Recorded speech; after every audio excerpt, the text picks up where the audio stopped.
Hi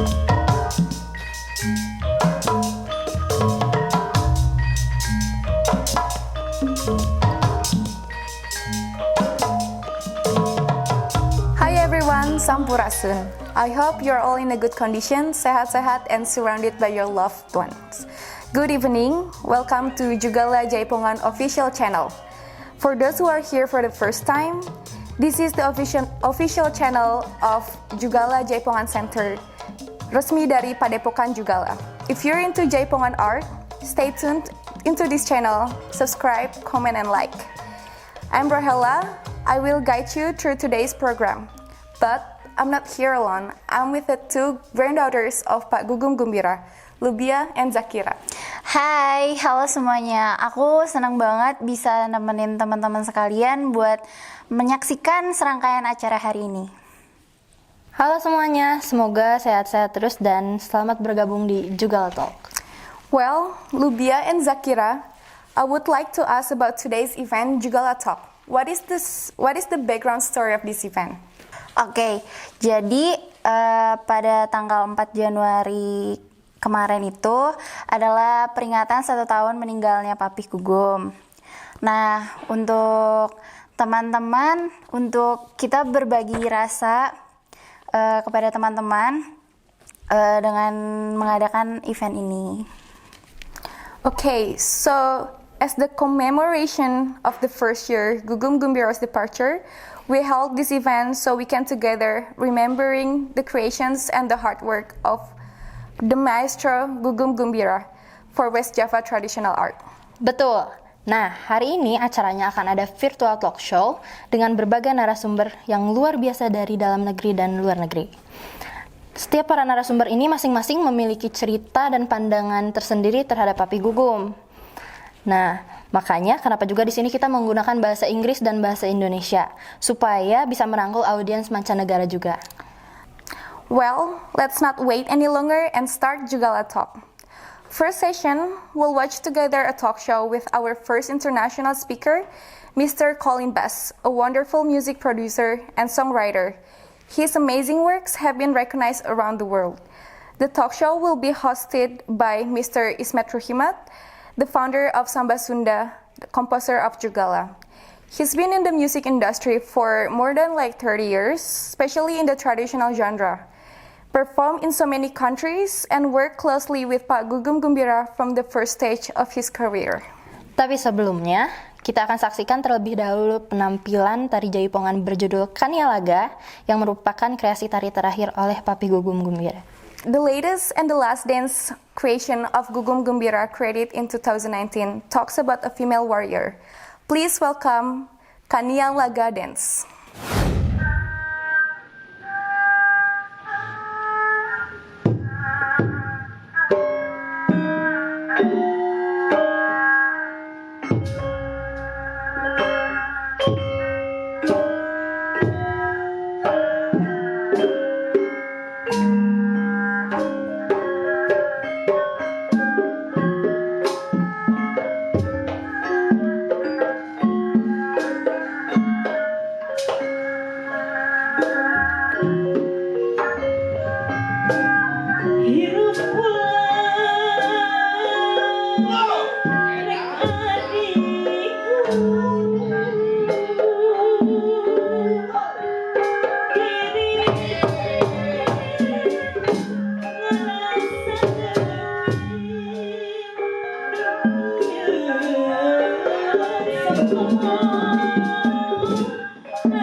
Okay, after we saw Kanialaga dance, right now we will flashback a little about the relationships between Pak Gugum in the discourse about the Sudanese performing art.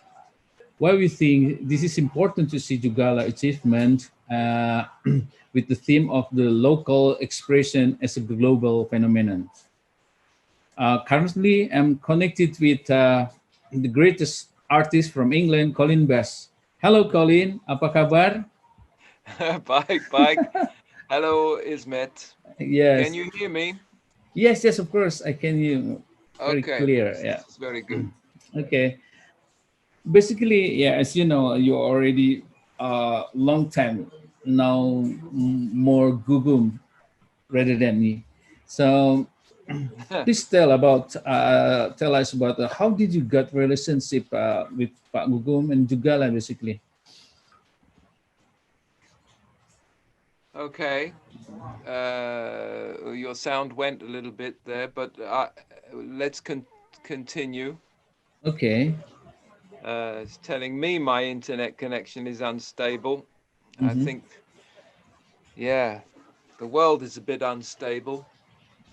Yeah. First of all, I'd just really like to say that it's just amazing to be sitting here in Wales, where I am at the moment, surrounded by snow. I'm snowed in. Oh, It's thick snow outside my window, and being connected live to what I presume is a warm afternoon in Bandung is just amazing. In spite of the technical problems, I think this is a wonderful thing. mhm. And I was struck with watching the dance. It's how once again, it's how beautiful and complex this is. And how you have to really to allow yourself to receive it and see the different elements that make this up. It's very complex stuff. I will come to your question, but it's, it's kind of, it took me a while to understand it. And that's with the question about how I came to meet Pak Gugum. was in, I think it was 1990 or something, somewhere around 1990, or even the year before, 1989. And I was traveling through Indonesia, and I had been asked to by as I was there, I was asked by to a record company in London called Globestyle Records to see if I could source some music for licensing from West Java, and so and when I arrived in Bandung, of course, the first place you go to is the cassette shop, and just to see what's going on, sit down with a pair of headphones and choose from the cassettes and listen to them. And I was just trying to think. I don't know whether I'd already heard the Ija Hajija album on None Such Records that was released in America and in the West. This one here, very important record. Okay. Because it really was the first time Jaipongan had escaped and come out. Oh, that's the first album, really. Well, it's the first one I know about. Maybe Okay. some of your illustrious speakers later will have a different story about how they came to hear. But I wasn't sure whether I'd heard this. And in retrospect, I think I found it whenever I did first hear it, I found it a bit hard to understand. And so, and then I realized afterwards that having listened to it and actually seen it and experienced it, that it was because it was rather flattened out a little bit sound-wise. Whereas the cassettes that I was hearing were very dynamic. The drumming was much more forward, and but perhaps it's just being in the place. It helps to understand. So anyway, I was going through the cassettes in 1989 in the cassette shop in Bandung, thinking, well, okay, what should I look for my friends? And a lot of the cassettes that I really liked, I could see were on the Jugala label. So I bought a whole pile of cassettes, and I sort of, most of them were Jugala cassettes. So, and then I'd heard of Gugum Gumbira from these fantastic sleeve notes I think I'd read before I left by Philip Yampolsky. And then I thought, okay, well, so I looked up Gugum Gumbira in the phone book, and I found his telephone number. And I called. That's interesting. I still don't speak Bahasa, Maaf, but somehow I got through to somebody there, and I got through to Gugum, who did have a little English, and he just said, "Where are you?" And then he sent somebody to come and get me. And I ended up at Jalan Kopo. Oh, I see. And drinking tea and having cakes and talking to Gugum. So that was the first time I met him. And he immediately arranged for me that evening to go into his studio and choose from master tapes to license. which I did. I chose the sound of what came released as the Globe Star record, Sound of Sunda, with Ois Komaria, with Gugum's wife Ois, and Yuswiridereja, a duet album, which is really very nice. And then the Jaipong album, it was Gugum arranged to have his orchestra convene in the studio, and they recorded an album of, you know, the greatest hits live in the studio for me. So I had an original recording to take home, and I think you were amongst that orchestra, Ismet. Was that the first time I met you? 1989? What a young man you were.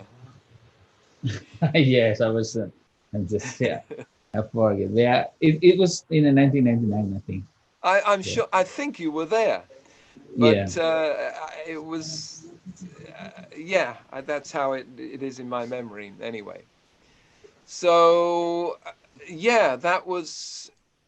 I was so grateful to Gugum for helping me and being so open and generous, as he always is. In the times I met him after, he was always very, very kind, very, very kind.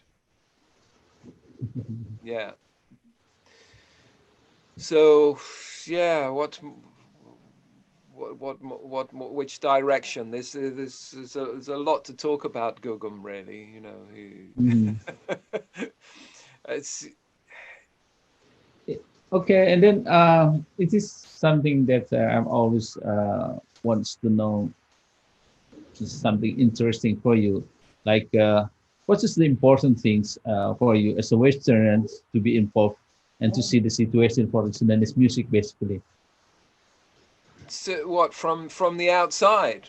Yes. It's well, I don't know personally. Because, as you know, I already know that your background as a rocker, jazz musician, country, and whatever. But suddenly, yeah. Well, I've always been open to different kinds of music, and so it's always fascinated me. But there was something when I first went to Indonesia in the mid '80s to Bali, as just on a holiday. That I think I was hearing a lot of Sundanese music, some very sort of dagung.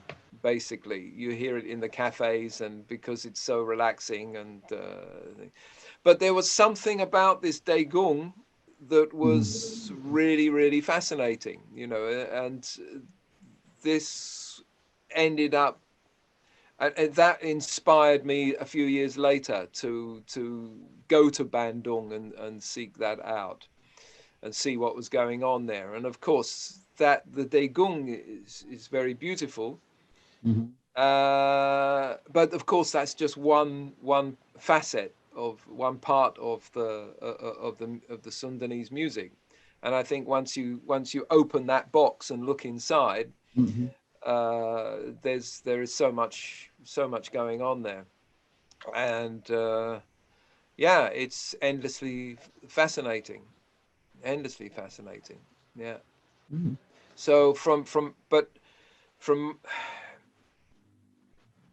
I think it's still, you know, for people who don't know a lot of Indonesian music or music from elsewhere, from where they live. I'm thinking of people in Europe or America, and then it's still something that, as I said at the beginning, you know, it's something you have to give yourself to, you know, it's something you have to try and see because of its complexity. I'm talking about Jaipongan, really, in particular. Okay.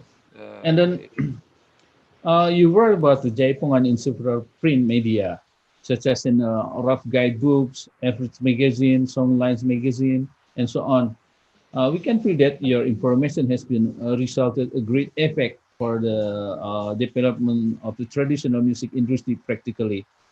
Of course, this is not only affected for Jaipongan. So then please do some explanation why you are interested for to informing this. Just because it's so good, See, because it brought me so much pleasure. I mean, okay. and also there was not a lot of information around, so I was lucky really that there's very few people writing about apart from, of course, well, people who actually know a lot more about it than I do,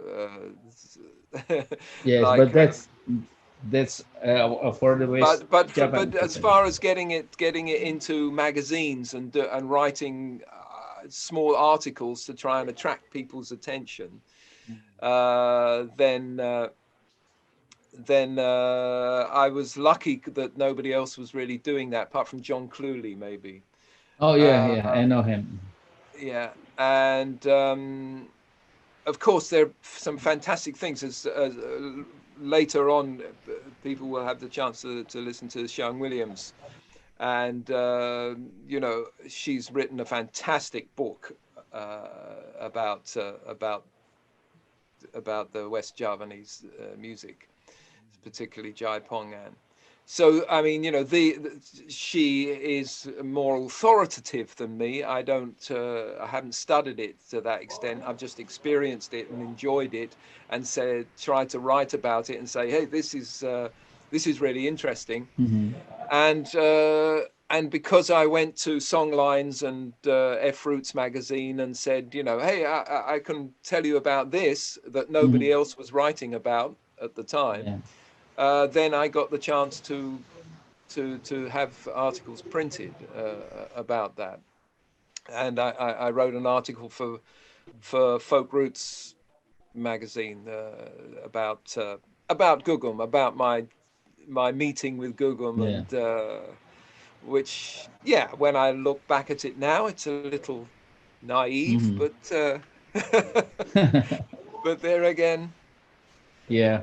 that's Also, life is a what journey of losing our exactly? naivety. Hmm. And then another thing, what do you think and what you have got experience when you involved and help Jugala during they have a great tour around European countries? I don't know, during 1992, I forget the real years at that time. The tour, Yes, which tour? I think Jugala was tour in Jugala, 1992. Yes, I mean, our little Jugala All Stars. yeah. No, better before Jugala because they came also to Berlin, I think, Oh, you with mean dangdut style and mix. And, Gugum's orchestra? yeah, okay, I'll see. Yes, Yeah. that's right. That was an early. I wonder who organised that. I don't know much about that, except that I remember Gugum telling me about it. He Oh, was. They Robert were van den Bos, I think. okay. Yeah, who became a promoter for that tour. Yeah. Yeah. Okay. The- Well, that's very it's a wonderful thing, mm, and very brave of the promoter, mm, especially at that early stage. But I think they had a lot of success with that. I think because they were able to take quite a large orchestra mhm. around Europe. Okay. So, but that was at a time when I completely missed that, and yeah, so I can't speak for that. Okay, no problem. This is one thing from another. Why did you make a Jugala All-Star at this time?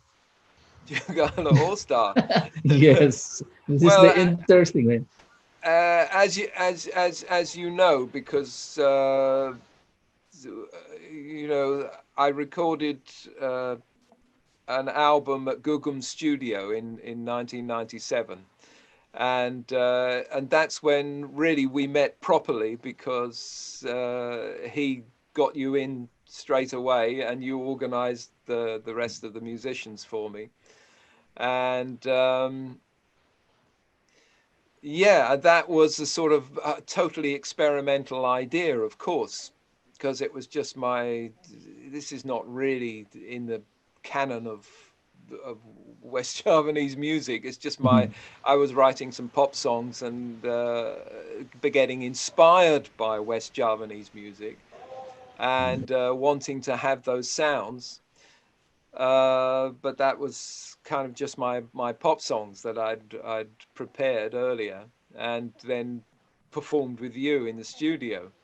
But I think it was because that was so much fun, and that was actually quite well received, that that we got together and did more of a collaboration, and on the Solar Lee album. Okay. And then we had a fun tour together in whenever that 91 or something, that was around Europe. And yeah, and even then, while we weren't authentic, because I'm in no way authentic, but it was still something that wasn't, West Javanese music was still not really represented on festival stages and things. So still not really, I suppose. But as there are no stages at the moment to be performed on, we'll see how the situation improves in the future. Okay. But then, I think that with this kind of technology and people, there is more of a growing awareness of things, and if people run into these things online, and of course you can generate more interest, But yeah,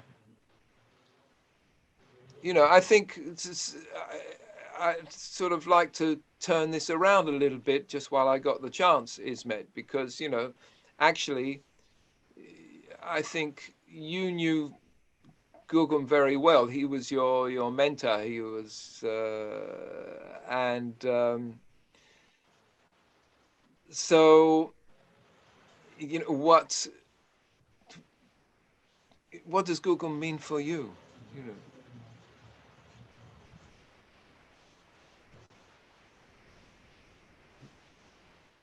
So Ismet is frozen now on my screen. That must have been a magic question. It's a magic question. So there you are. You're moving again.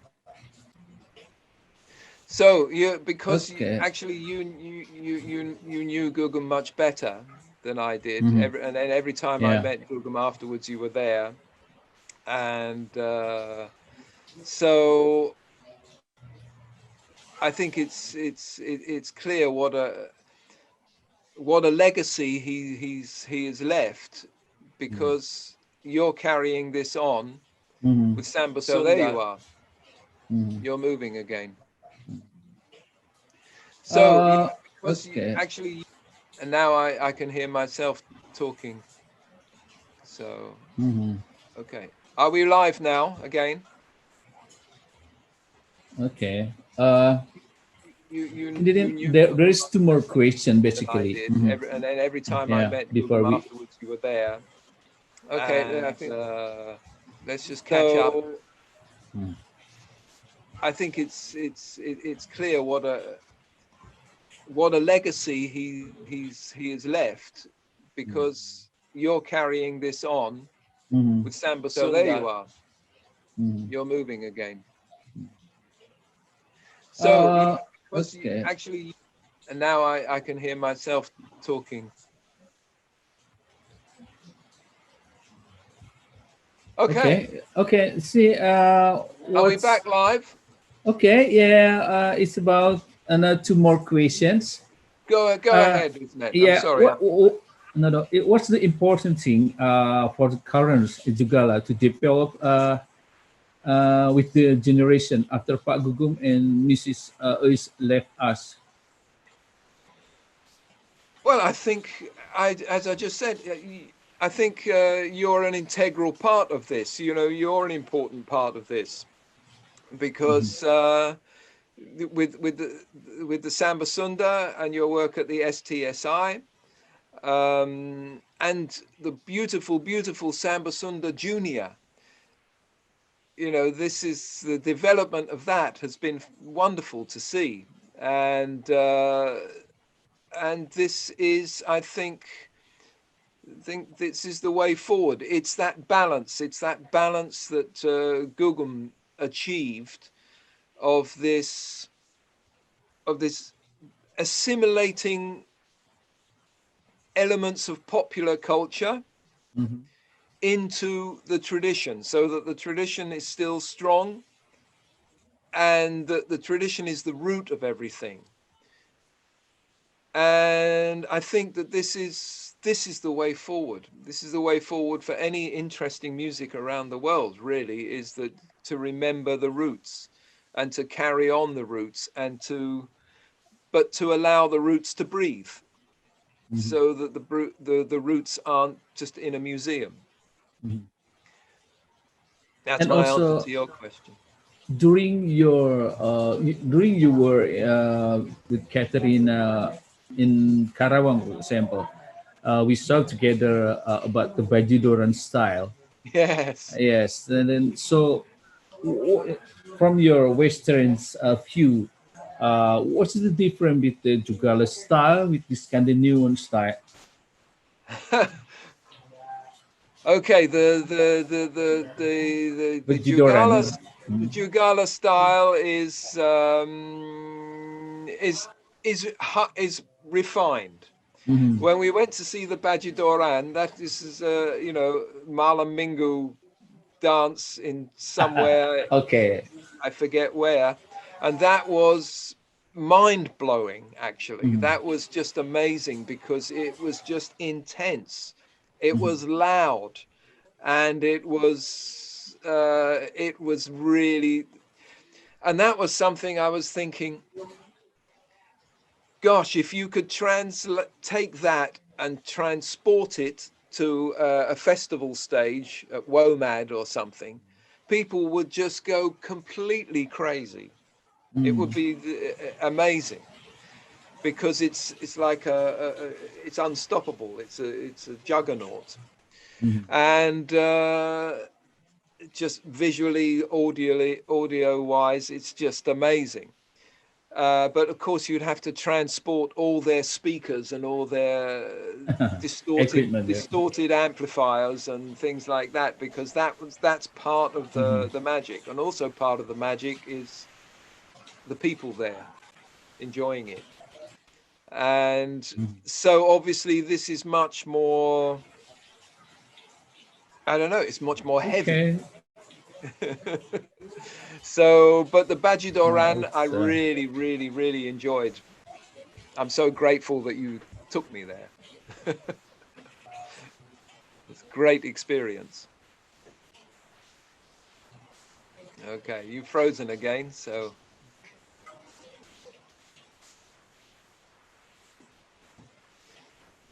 Yeah, Bajidoran could be the next big thing on the festival circuit in Europe, but yeah, difficult logistic. okay. Yeah. Okay, Colin. This is. I hope you don't mind if I get one more question for you.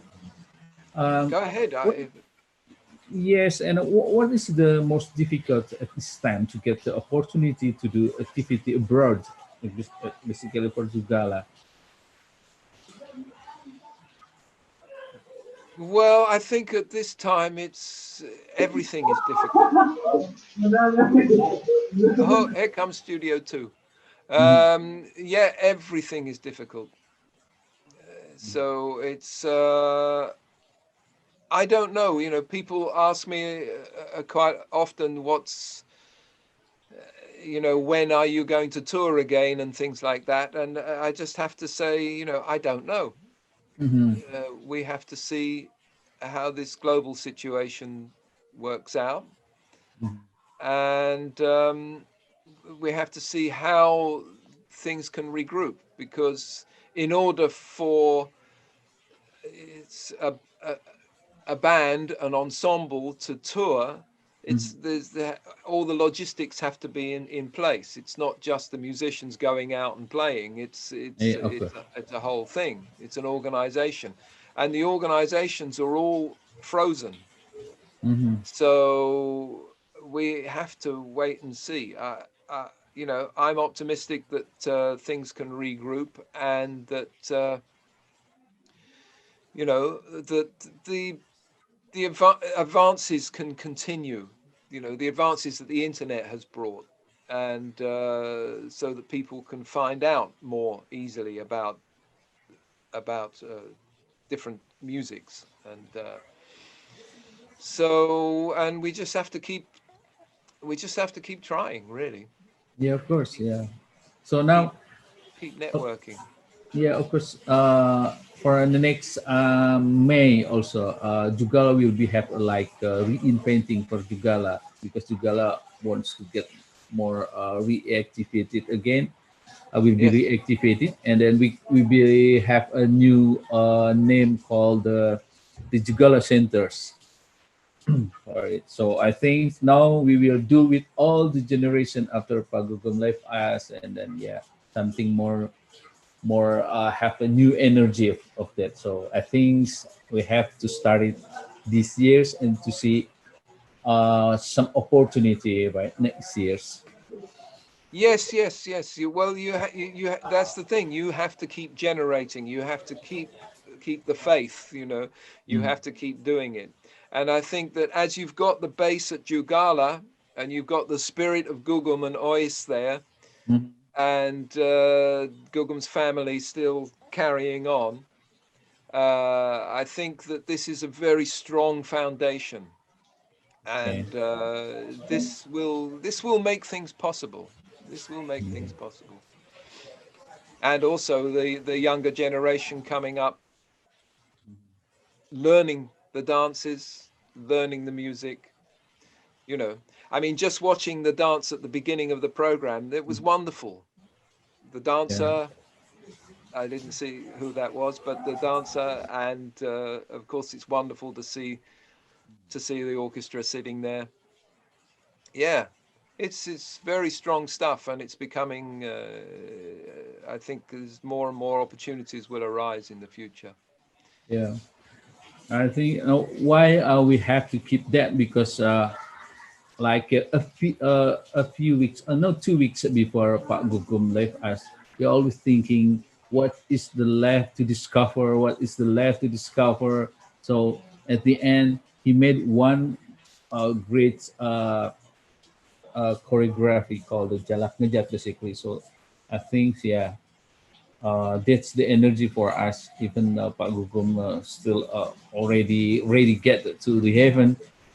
I think this is very uh, make us like a big spirit for us to continue this energy. Yeah, that's Yeah, beautiful, Ismet. yeah. That's beautiful.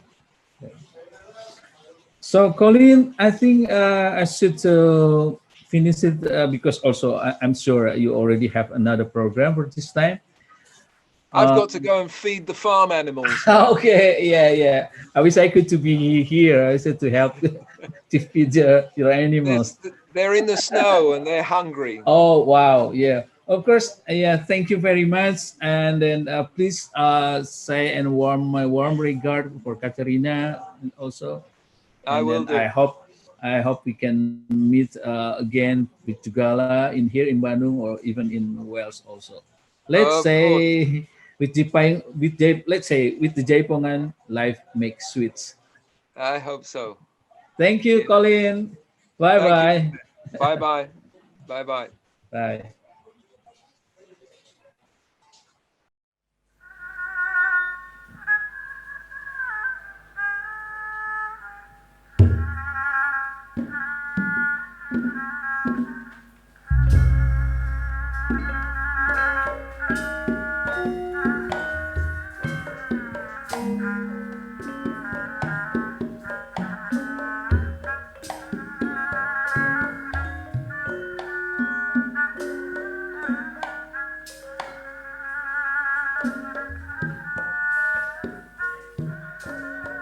Karasata ya nunya talang sarang diri abdi lah dede lah tobat abdi teu kiat nandangan tunggara diri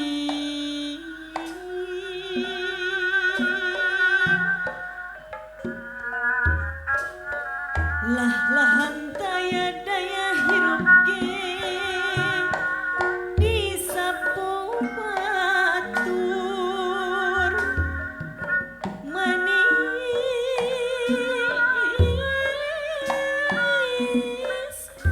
adi mah yunikalakai dede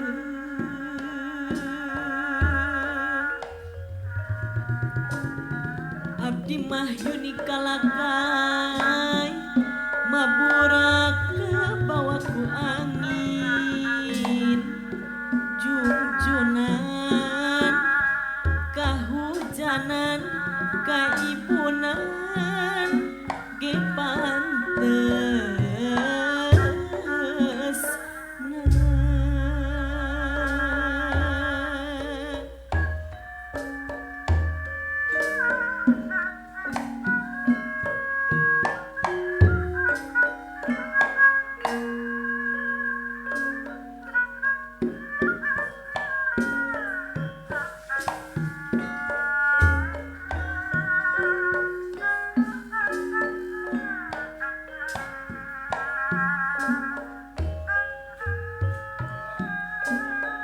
Malik nanya kasorangan duh diri kumaha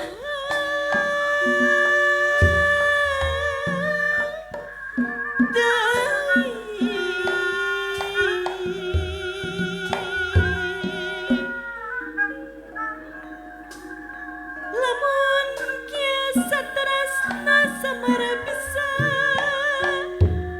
pulih deui mun daya kieu mah diri langkung sae pondok umur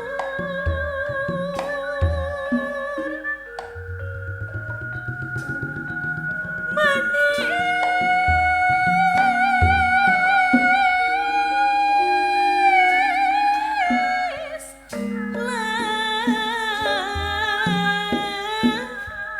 langkung sae pondok umur alah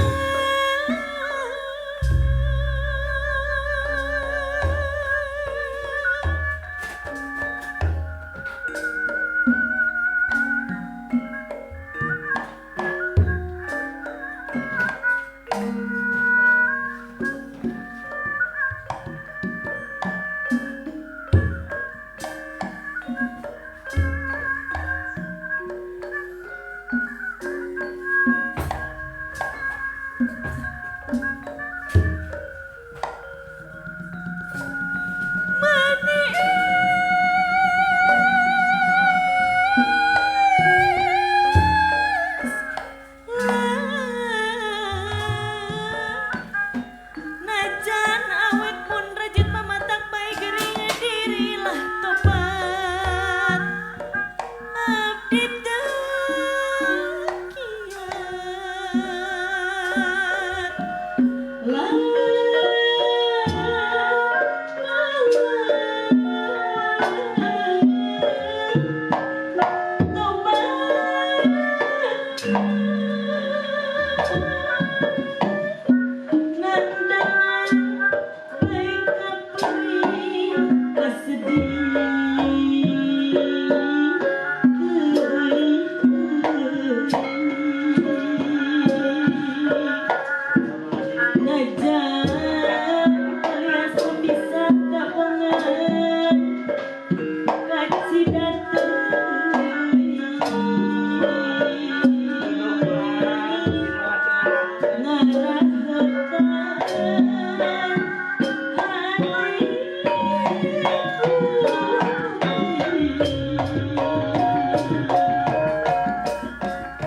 Kelebit berem, kelebit bodas, nyeredit meren, penggawas. Abdi mah alim ka Bandung, hoyong ka Sumedang wae. Abdi mah alim di Bandung, hoyong sasarengan wae. Cai mulang, da cai mai, cai ngocor da ka astana, da ka astana. Bingung mulang, da bingung balik. Bingung pulang, bingung balik, abdi teh kira sana. Aduh, kira sana. Oetan, jampar, pegatalina.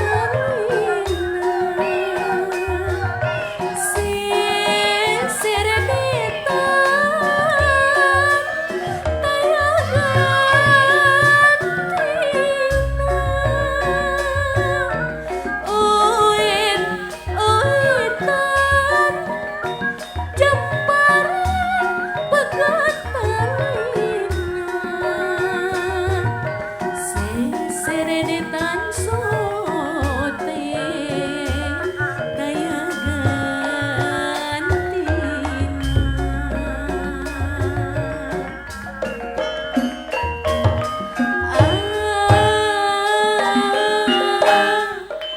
Ayun-ayunan, di ayun-ayun, kusingjang alang.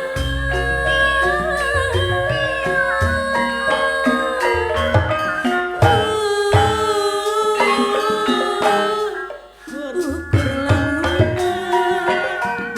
lamunan sok ngumbar